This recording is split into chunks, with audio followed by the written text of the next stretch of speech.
ಬೂಕೆನಕೆರೆ ಯಡಿಯೂರಪ್ಪ ರಾಘವೇಂದ್ರ ಎಂಬ ಹೆಸರಿನವನಾದ ನಾನು ಲೋಕಸಭಾ ಸದಸ್ಯನಾಗಿ ಚುನಾಯಿತನಾಗಿದ್ದು, ಕಾನೂನು ಮೂಲಕ ಸ್ಥಾಪಿತವಾದ ಭಾರತದ ಸಂವಿಧಾನಕ್ಕೆ ಸತ್ಯ, ಶ್ರದ್ಧೆ ಹಾಗೂ ನಿಷ್ಠೆಯನ್ನು ಹೊಂದಿರುತ್ತೇನೆಂದು, ಭಾರತದ ಸಾರ್ವಭೌಮತ್ವವನ್ನು ಮತ್ತು ಅಖಂಡತೆಯನ್ನು ಎತ್ತಿ ಹಿಡಿಯುತ್ತೇನೆಂದು ಮತ್ತು ನಾನು ಈಗ ಕೈಗೊಳ್ಳಲಿರುವ ಕರ್ತವ್ಯವನ್ನು ಶ್ರದ್ಧಾಪೂರ್ವಕವಾಗಿ ನಿರ್ವಹಿಸುತ್ತೇನೆಂದು ನನ್ನ ಕ್ಷೇತ್ರದ ಮತದಾರ ದೇವರ ಹೆಸರಿನಲ್ಲಿ ಪ್ರಮಾಣ ಮಾಡುತ್ತೇನೆ.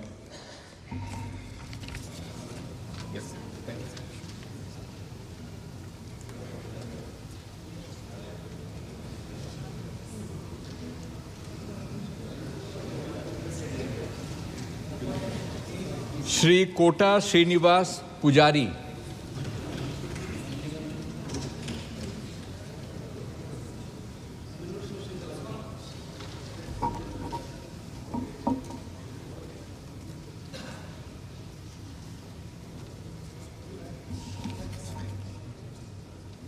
ಕೋಟ ಶ್ರೀನಿವಾಸ